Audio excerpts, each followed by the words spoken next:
Bapak kamu bangun 3 sampai 4 kali dalam semalam hanya untuk kencing. Semua orang di rumah menganggap itu wajar, katanya normal karena proses penuaan, bapak sudah tua.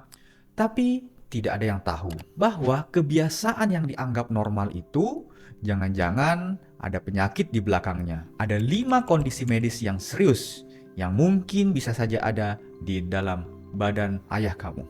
Saya Dr. Andika, dokter spesialis urologi fungsional. Dan di video ini saya akan menjelaskan kapan sih kencing malam di malam hari itu tergolong normal, kapan dia harus segera diperiksa ke dokter, dan apa penyakit yang tersembunyi di balik gejala bangun malam untuk kencing itu. Tonton sampai habis karena saya akan bahas satu persatu penyebab orang tua, khususnya laki-laki, sering bangun malam untuk kencing di malam hari. Dalam dunia medis, kondisi bangun malam untuk kencing dinamakan nokturia. Secara definisi, bangun 1 kali atau lebih untuk kencing di malam hari sudah tergolong memiliki gejala nokturia ini. 1 kali biasanya masih bisa diterima dan orang tidak mengganggu kualitas hidupnya. Tapi kalau dia bangun malam 2 kali dan itu terjadi hampir sepanjang malam, ada 1 atau 2 kondisi yang pasti menyebabkan hal itu terjadi. Dan yang membuat nokturia itu berbahaya, selain bukan karena gangguan tidur yang menyebabkan kualitas tidur tidak baik, beberapa penelitian menunjukkan bahwa terdapat risiko patah tulang dan jatuh di kamar mandi akibat bangun malam untuk kencing ini. Karena kenapa? Orang tua ini jalan ke kamar mandi setengah ngantuk, lalu kondisi rumah atau kamar mandi yang gelap, dan memiliki resiko yang tinggi terjadinya jatuh pada lansia. Dan lansia ini memiliki kepadatan tulang yang sudah turun, sehingga resiko patah tulangnya menjadi lebih meningkat. Jadi ini bukan soal kenyamanan, ini soal keselamatan. Sekarang, kenapa ini bisa terjadi? Ada 5 kondisi penyebab seseorang lansia, terutama laki-laki, sering bangun di malam hari untuk kencing yang sering sekali saya temui di praktek sehari-hari. Pertama, produksi urin yang berlebih di malam hari. Normalnya, manusia itu memproduksi suatu hormon yang bernama antidiuretik hormon atau biasa disingkat ADH. Pada saat tidur, produksi hormon ADH ini semestinya meningkat.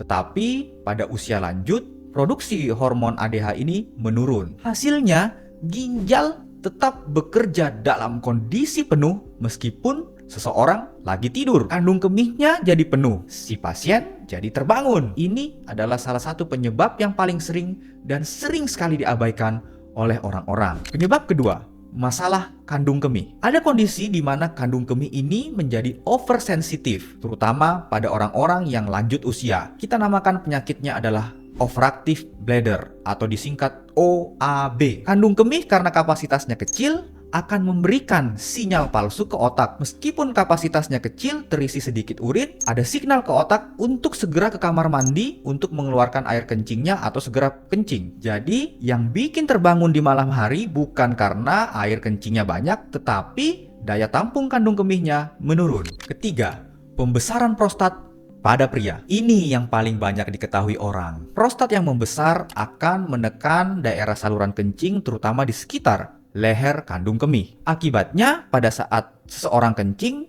kandung kemihnya tidak sepenuhnya kosong. Sehingga sinyal untuk kencing selalu datang. Jadi kalau bapak kamu atau suami kamu usianya sudah di atas 50 tahun, segera bawa ke dokter, kita USG, untuk mengetahui apakah sudah mengalami pembesaran prostat atau tidak.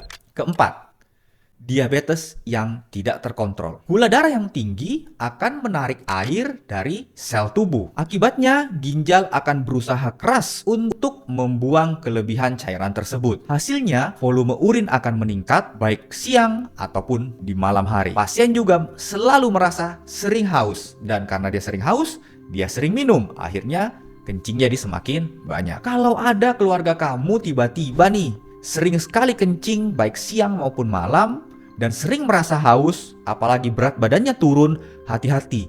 Jangan-jangan keluarga kamu mengalami diabetes mellitus atau gula darah tinggi. Kelima, gagal jantung. Ini yang hampir tidak pernah diperhitungkan. Ternyata bangun malam di malam hari untuk kencing adalah gejala dini terjadinya gagal jantung. Pada penderita gagal jantung yang ringan, biasanya di siang hari cairan akan menumpuk di tungkai bawah di sekitar kaki. Ini terjadi karena jantung tidak kuat untuk menarik air dari tungkai bagian bawah. Tetapi saat dia berbaring di malam hari, cairan itu lebih mudah mengalir ke pembuluh darah. Ginjal akan memproses itu dan akan mengeluarkan air lebih banyak pada saat orang tidur di malam hari. Jadi, bangun malam di malam hari adalah gejala awal adanya kerusakan jantung. Sekarang pertanyaannya, kapan kamu harus bawa keluarga kamu untuk ketemu dokter? Jawabannya sederhana.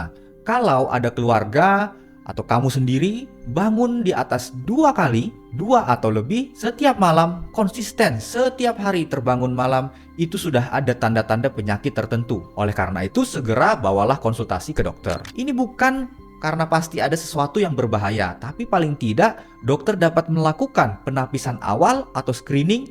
Apakah gejala yang kamu alami adalah suatu bagian dari gejala awal penyakit yang lebih berat di kemudian hari? Yang salah adalah kita tunggu gejalanya makin berat dan saat itu sudah tidak bisa diobati.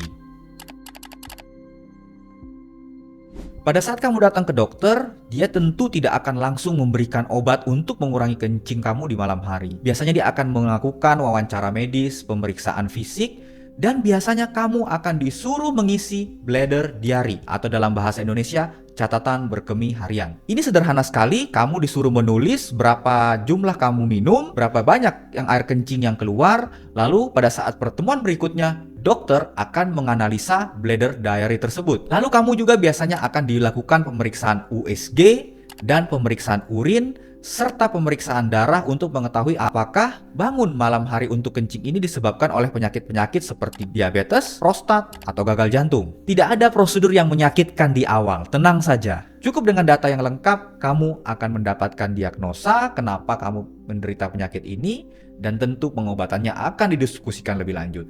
Jadi kesimpulannya, kencing malam bukan takdir seseorang yang lanjut usia. Itu sinyal, dan sinyal perlu dibaca. Sinyal ada, jangan diabaikan. Kalau video ini relevan dengan kondisi kamu, atau kondisi orang tua kamu, atau keluarga kamu, share video ini, kirim ke grup keluarga. Karena satu keputusan untuk pemeriksaan di awal bisa mengubah banyak hal. Kalau ada pertanyaan, jangan ragu. Tulis di kolom komentar, saya akan baca semua komentar dan saya akan jawab sebisanya. Sampai jumpa di video selanjutnya.